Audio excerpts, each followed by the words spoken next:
Hey, growers of the world, Jordan River here with more GrowCast. Thank you for tuning in today. Today we have Marybeth Sanchez, you know and love her, the queen of the GrowCast Growers Chat, of course. Today we're talking about heavy metals and binding up heavy metals with humic acids and other toxins in your soil. A lot of great stuff in this episode. I know you are going to enjoy it. Before we dive in with Marybeth, though, got to give some love to Microbe Life Hydro. MicrobeLifeHydro.com is where you can find them. Use code MLHGrowCast for 10% off MLH GrowCast. It's a limited time code. Go and try their variety of products. The Photosynthesis Plus, loving the Photo Plus, of course. Their Nourish L, that's their humic acid product, seabed derived. After listening to this episode, you're going to want to give that a try. Along with a bunch of other products like their All-in-One and their Vegetable Enhancer and their Aminos. Try it all, folks. Use code MLHGrowCast and or find Microbe Life in your local grow store.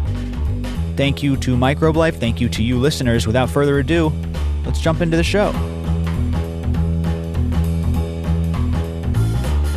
Hello, podcast listeners. You are now listening to GrowCast. I'm your host, Jordan River, and I want to thank you for tuning in today. I just took a puff there.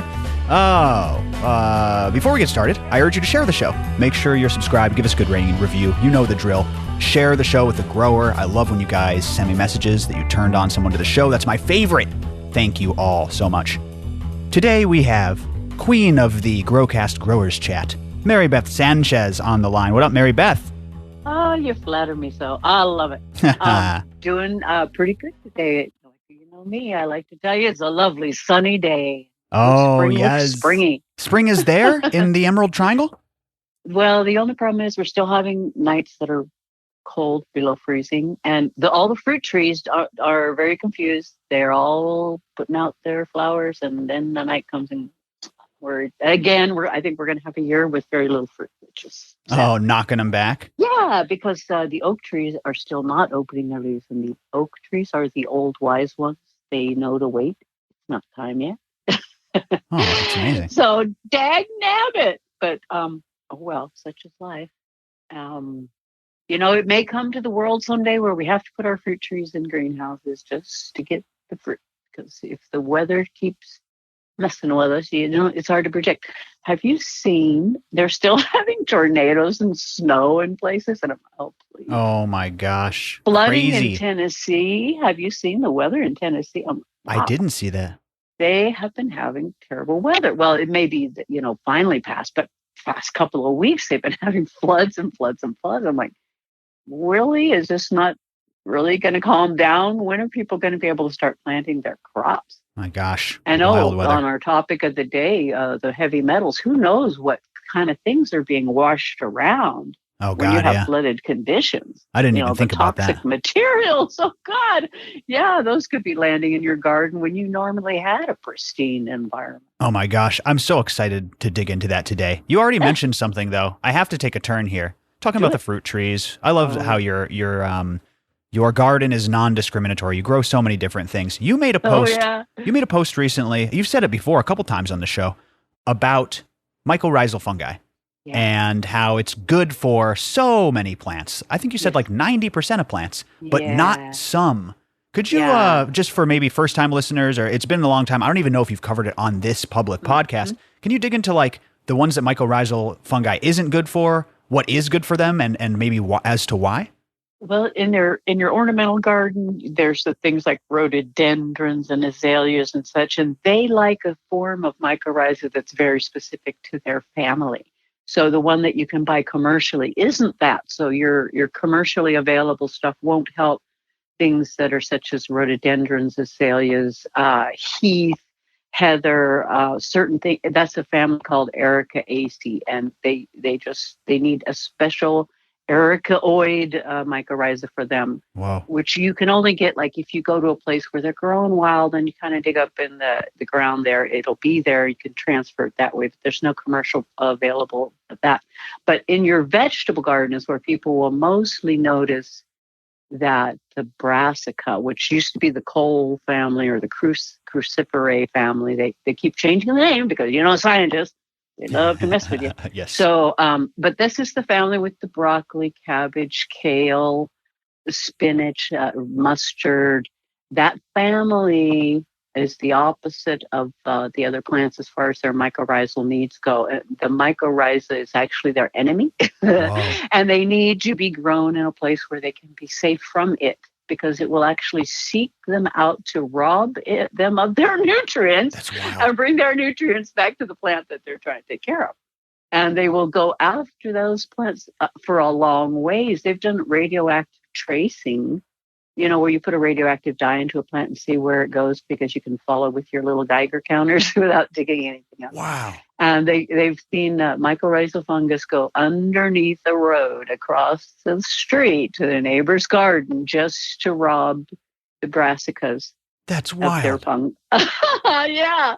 Like, oh, that's some dedication, boy, because to get through the compacted soil underneath the road, you're going to have to really, have a concerted effort going along. That's the trick for a fungus. Man. They don't like to cross soils that are so compacted, but if there's a way, there was an opening somewhere, and that puppy got through, and whew.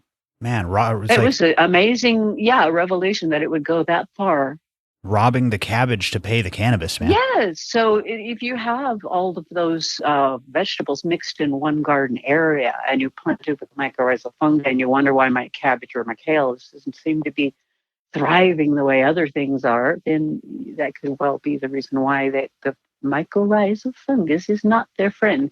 And they should actually be planted in these separate pots in separate part of the garden, something that can protect them from wild and crazy mycorrhizal fungi. That's so wild. Plant them in the soil that doesn't have it already included.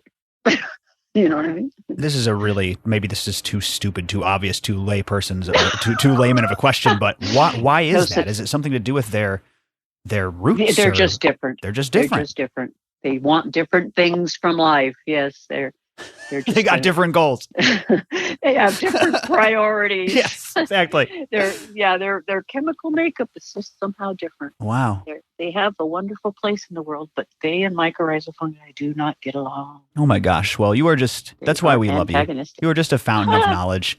And, that does transition well. We're doing a couple different topics today, a little bit of like a classic grow chat, I guess you could say, inspired from the Discord where we're having fun for members. Oh, yeah. So we're just kind of going all over the place, but you can tell already this is going to be a powerful episode. But actually, it's interesting you talk about, again, the mycorrhiza being able to move, or the mycorrhizal fungi. I know there's like a difference there. But, it grows fast too. And it's like super fast. We think that things are contained in our garden. We think that things are contained in agriculture. You are sorely mistaken if that's the case. And like a lot of this stuff we don't even test for. You mentioned heavy metals. That's what we're really going to dig into today. This is a topic that's really concerning me now. It's been coming up on a lot of GrowCasts. It's been coming up on the Coffee, Health, and Science podcast. And it's so important to understand how it works in agriculture, in soil, in geology, basically, to get a grip on it in our own lives and in our own health. So I'm really excited to do this deep dive.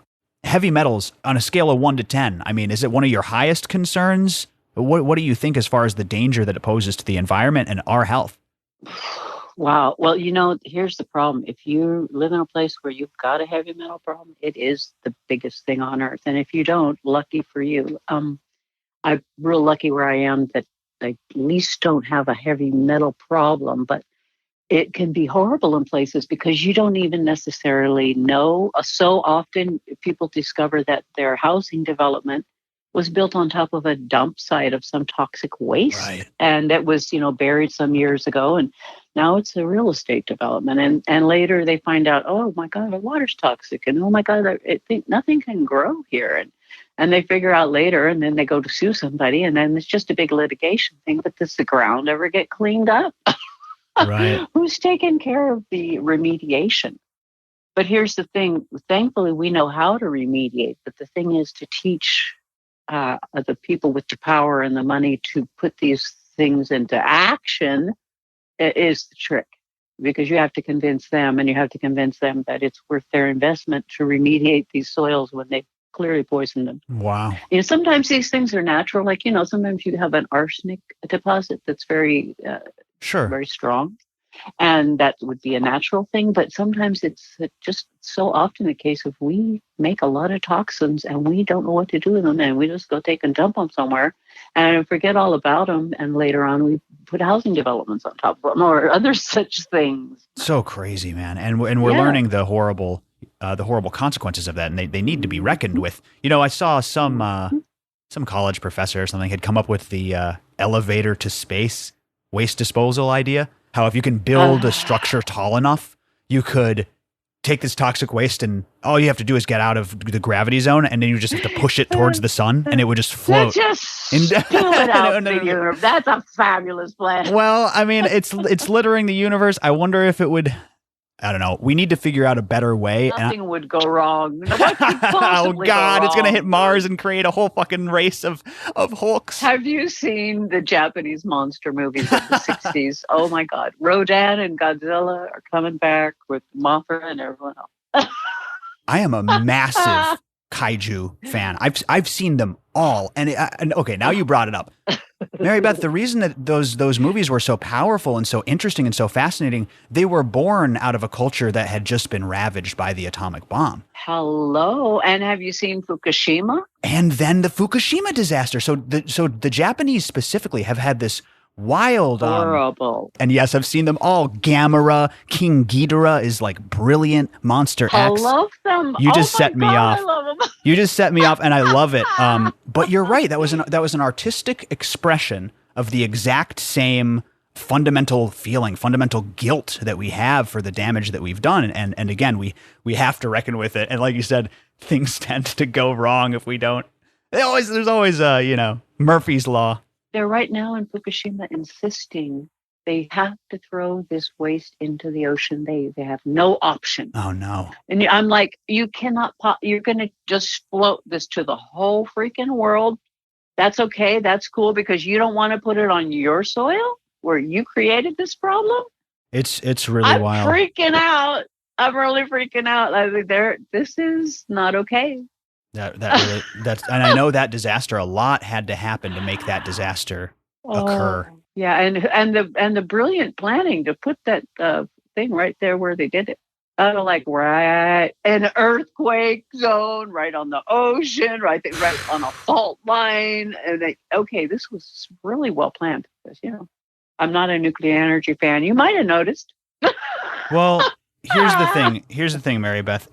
It's like these are the same exact. We think that it's almost like we went off on a tangent, but we didn't because these are the same exact compounds that we're finding in our soil. This is the same compounds that were coming up when I Googled the EWG rating for Algonquin water, and people in chat, members who are live in chat, I was Googling their zip codes, and we were getting radium and uranium. Yep. And I mean, there were a lot of Bruce Banner jokes in the chat. A lot trust of me. Real nasty stuff. Oh yeah. I'm trying to think of some of the other ones. I believe I want to say rhodium. I could be wrong. That's a precious metal. But there was a bunch of really fucked up elements that I wouldn't have expected to be in our drinking water. So this is literally the exact same thing. Well, did you hear about Florida recently? I think we talked about recently the effects of the phosphate and the potassium mining, and that I mentioned that in Florida they do a lot of this, and they have their waste product that comes from this intensive mining process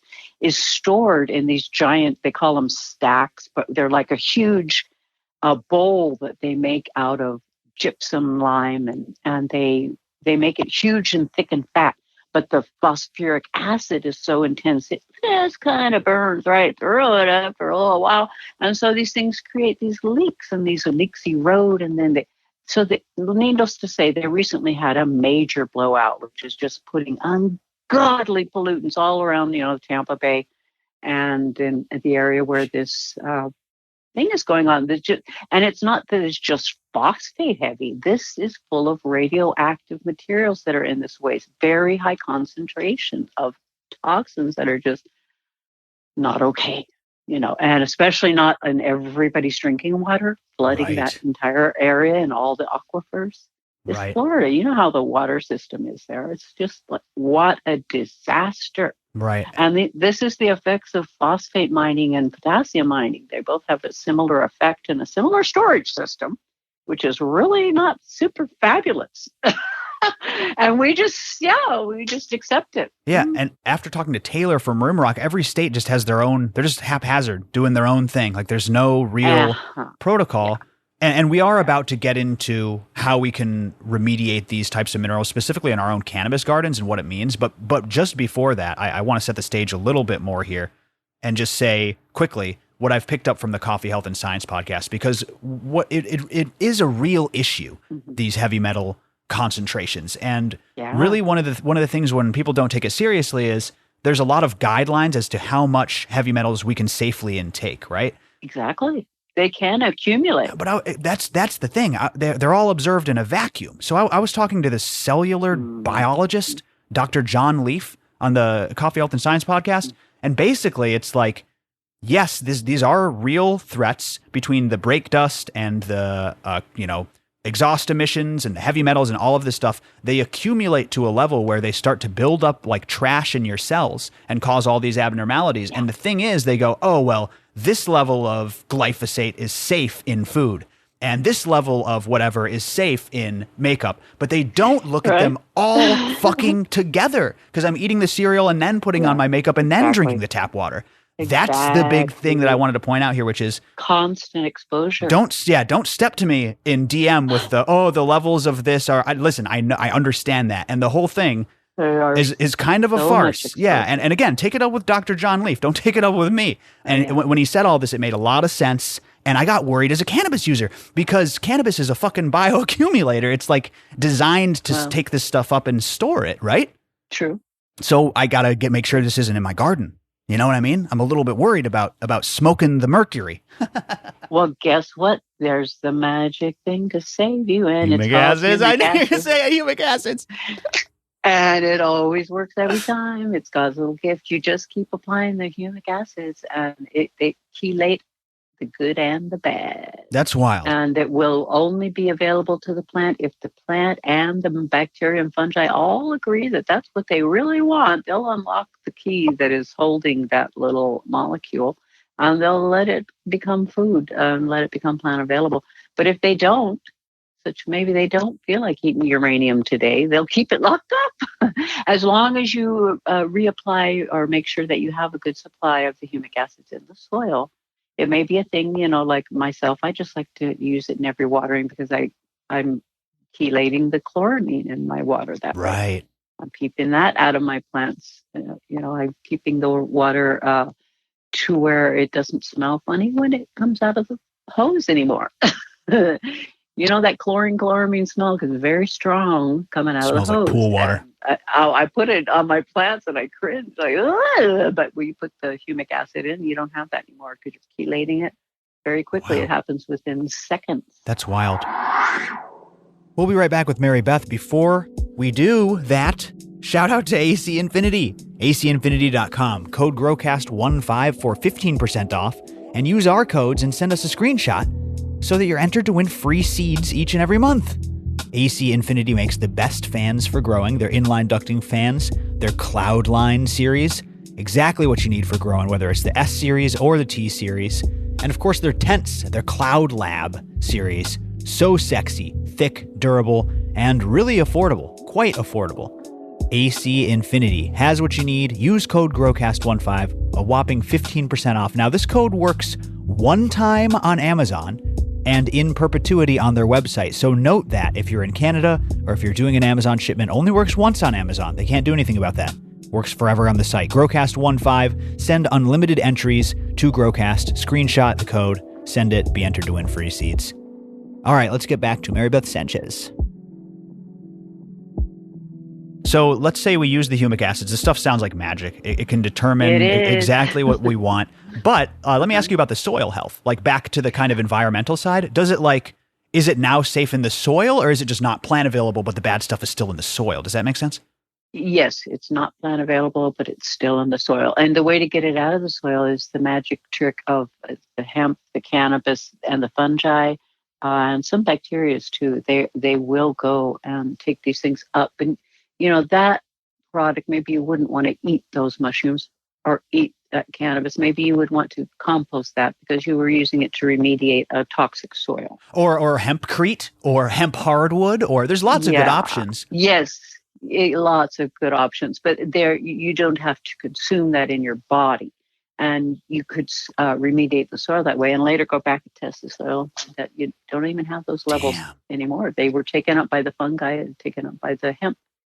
And there's a few other plants that will do similar things, but I know the hemp is one of the very best in the whole wide world.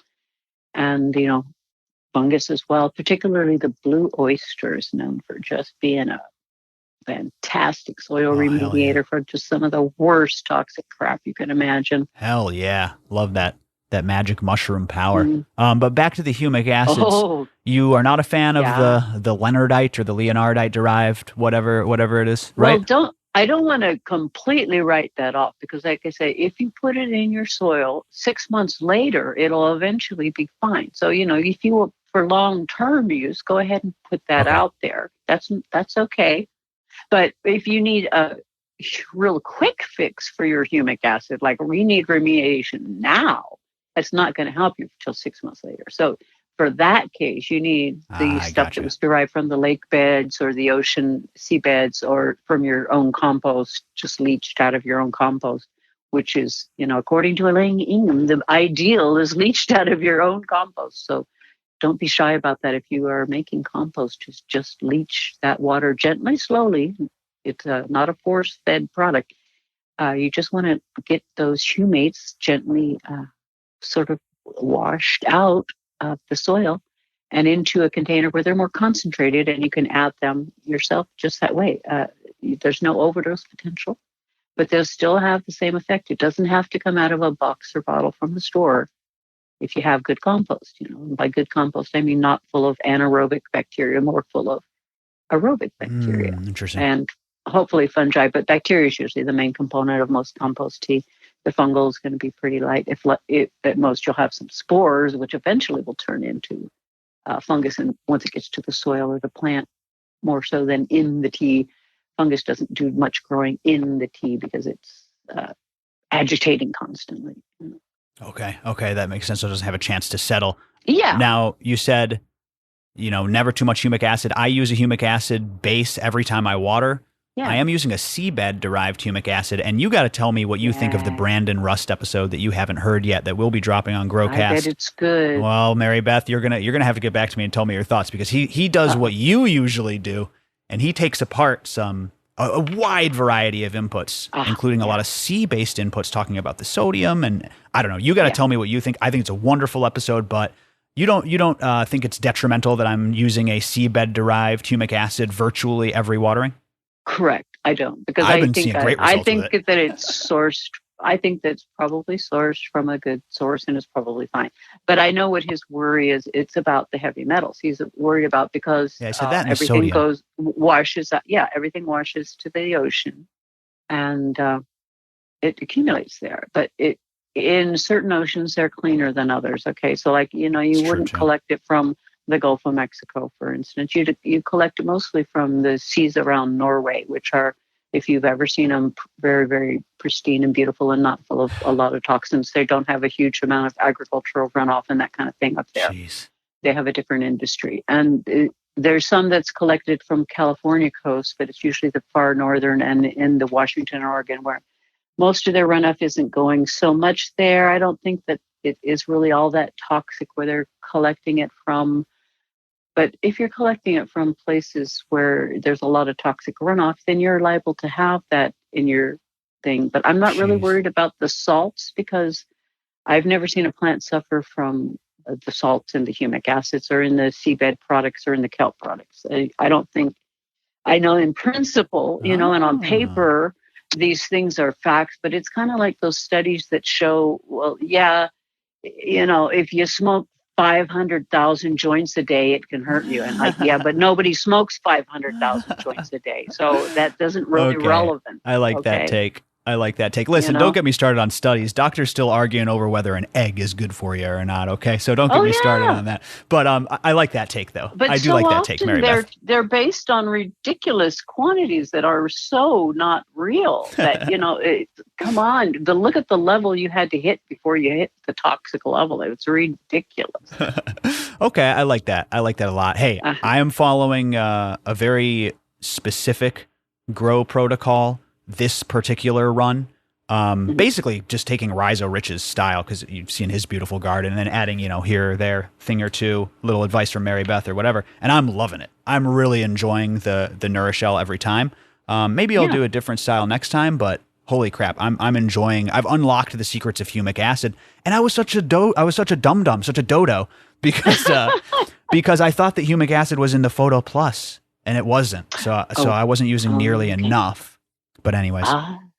There you go. Anyways, enough about my garden. You can't go wrong. I'm sure they don't have enough in those bottles to give you an overdose, so you couldn't. Cool. It would be pretty surprising. All about it. So it really seems like magic, these humic acids, and like you said, combined with conscious remediation, might be the key to undoing some of the damage that we've already done. Yeah, and we're kind of assuming that you're trying to have a living soil and not a sterile environment, so the biology is going to be alive in there, helping to make all these processes happen. Well, can we talk about that? Because my understanding is a lot of these heavy metal contaminants are kind of soil-based and like inputs that you picked up. Do you get these same heavy metal problems in synthetics, or are you worried about different chemical agents like EDTA and stuff? You know what I mean? Like, is it mostly an organic problem because we use so many natural inputs from so many sources? I kind of be more worried about the EDTA, because all of those companies that put out the bottles, they all have to submit testing, and they all have to have their material data sheets available so that you can find out easily if they're really something that was at a toxic level. Right. That's one of the reasons they're good. That's one of the pros, I would say.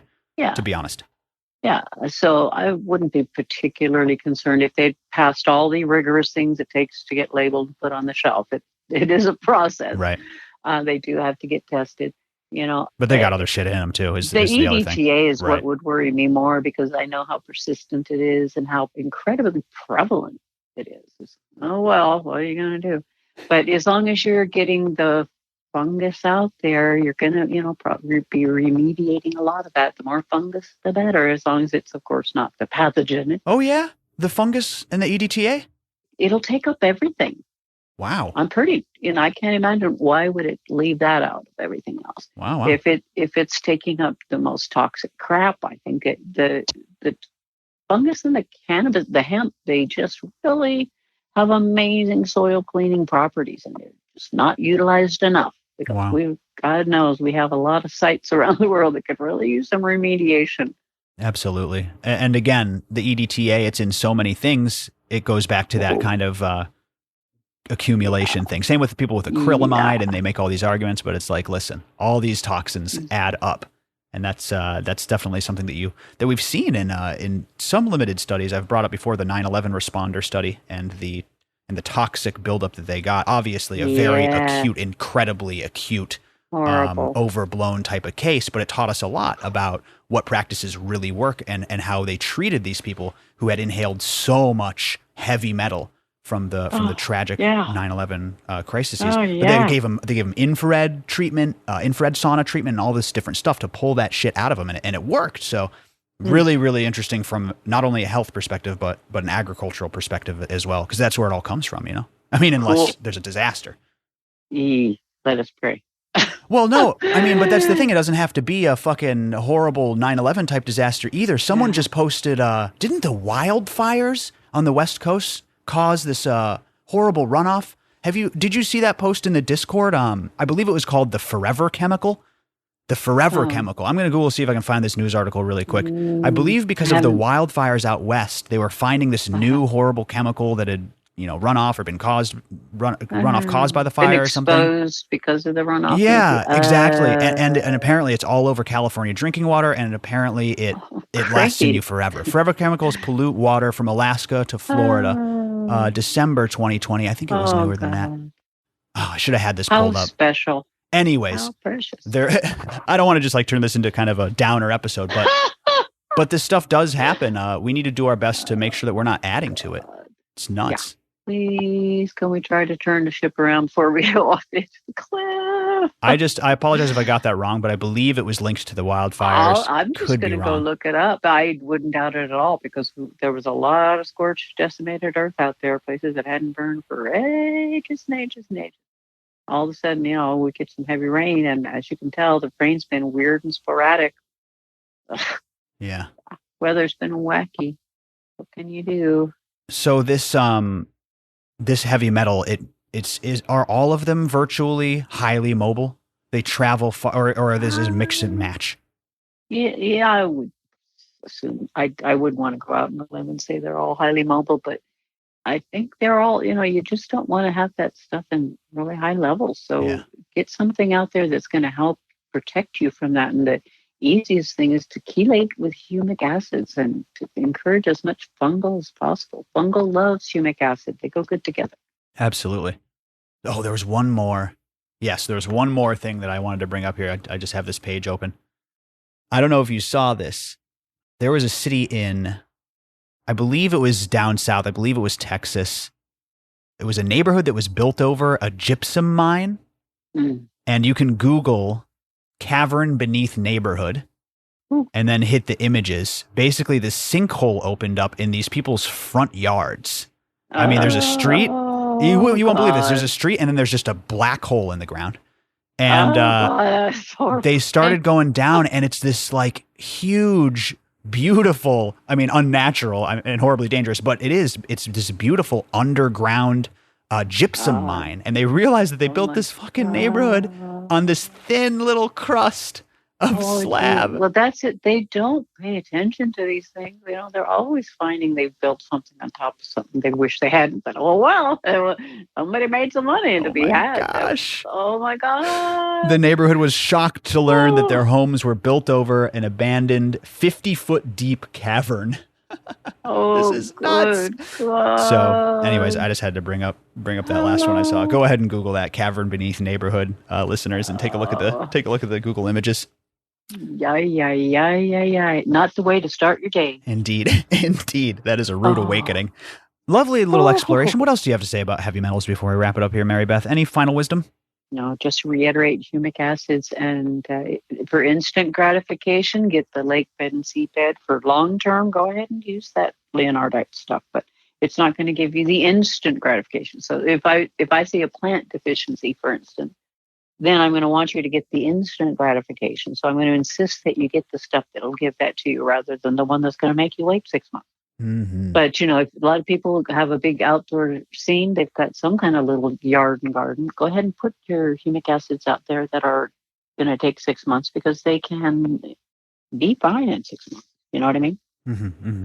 Just humic acids are a real simple way to save yourself initially. And if you know that like you're living on a toxic waste dump, boy, I'd get you some blue oyster mushrooms and start planting them. And if you're a hemp or cannabis grower, plant plenty. You can't plant too much, but you might not want to consume that product. You might want to compost that product or something.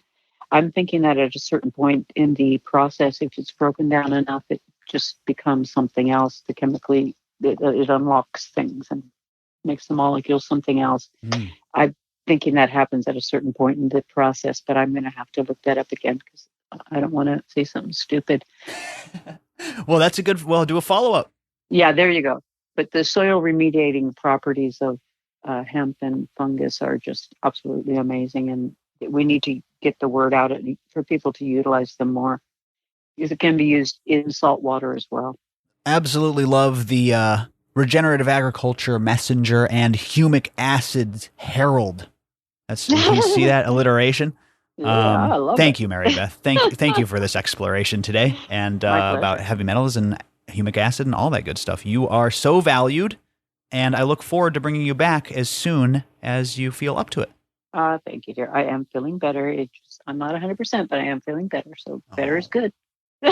Send your vibes to poor little Marybeth is sick, so you darling. I say that, but they're probably actually going to flood your DM. So just say go ahead and give her a post or a nice little People heart emoji. are way worse off than me, believe me. I'm doing good. I'm on the way up, honey. Good, I'm on the way up. That's what I want to hear. Love it. Absolutely love it. Thank you again, Marybeth. We appreciate you. Oh, I'll let you go because I know you got to run. Have a wonderful day, dear, and I'll send you along that thing here shortly. Thank you, dear. I love you all back. Take care. Take care. Bye-bye. Bye. Oh, so wonderful. Sending her a GrowCast coffee mug, by the way. That wasn't like some sort of clandestine deal that you just witnessed live on the podcast. If you want a GrowCast coffee mug, you can go to growcastpodcast.com/merch. There was a big rush of people saying, I didn't know you had merch. And I said, yeah, you can check it out there. So I thought I'd throw that out here. Good little plug there at GrowCast on Instagram. Of course, thank you all so much for subscribing, for listening, for downloading. I appreciate you guys. I am honored to help you. I hope you learned something each episode. We're bigger than we've ever been here at GrowCast right now. And that's all thanks to you guys. So thank you all so much again. I love each and every one of you. Happy growing, everybody. Be safe and grow smarter. That's our show for today. Thank you so much, everybody, for tuning in. Thank you to Marybeth Sanchez, as usual. Before we wrap, got to shout out Delta Leaf Labs. DeltaLeafLabs.com. Use code GrowCast for free shipping on your tests. And GrowCast code users are automatically entered to win 10 free tests from Delta Leaf Labs. Elijah's going to be coming back on the show, announcing that winner. And you can also enter those into our giveaway. Like I said, unlimited giveaways. Send us your screenshots to win free seeds. My God. But Delta Leaf Labs, of course, the fastest, most affordable sex testing in cannabis. Stop wasting time sex testing. Get those males out of your garden right away. Don't waste space, soil, or fertilizer. Go to Delta Leaf Labs and use code GrowCast for free shipping on your tests. Okay, everybody, that's it for today. Thank you so much. We'll see you next time on GrowCast. Bye-bye, everyone.